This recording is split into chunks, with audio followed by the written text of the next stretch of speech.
Professor Shaheen Mehta, Head of the Unit for Infection Prevention and Control at Tygerberg Hospital and Stellenbosch University, the Faculty of Health Sciences. We were commissioned by the Copper Development Association to look into the in vitro activity and the application of copper in an African context. The experiment was looking at two identical or very similar consulting rooms that took exactly the same patient load and applied copper to the touch surfaces such as the desks, the tops of the cupboards, the trolleys, the window sills, and compared that with the control room where there was wooden surfaces and plastic surfaces or melamine surfaces.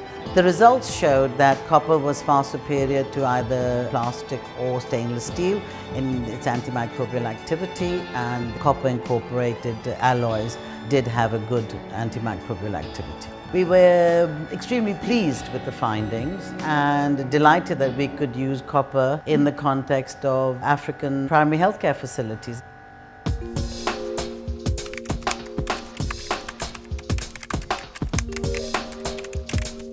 What we hope to show you is that the sort of bugs that cause infections in hospitals will die off within minutes of being in contact with copper, whereas they may survive for up to weeks or even months on stainless steel.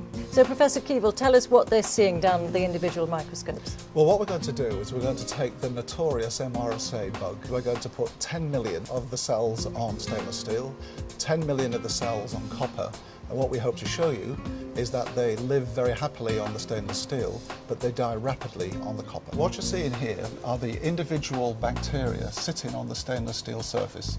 We've used a special dye which shows that they, while they're bright green, they're still alive. Right. What we're hoping to show is that they will fade away as they die on the copper surface, which will be contrary to what happens on the stainless steel.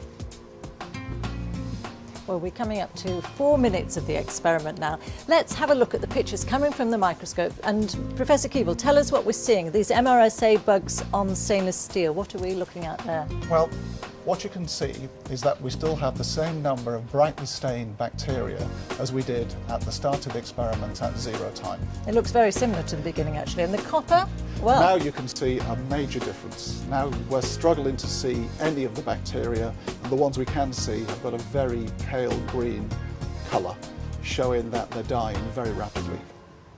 We'll be coming up to 9 minutes now. Let's look at the screens linked to those microscopes.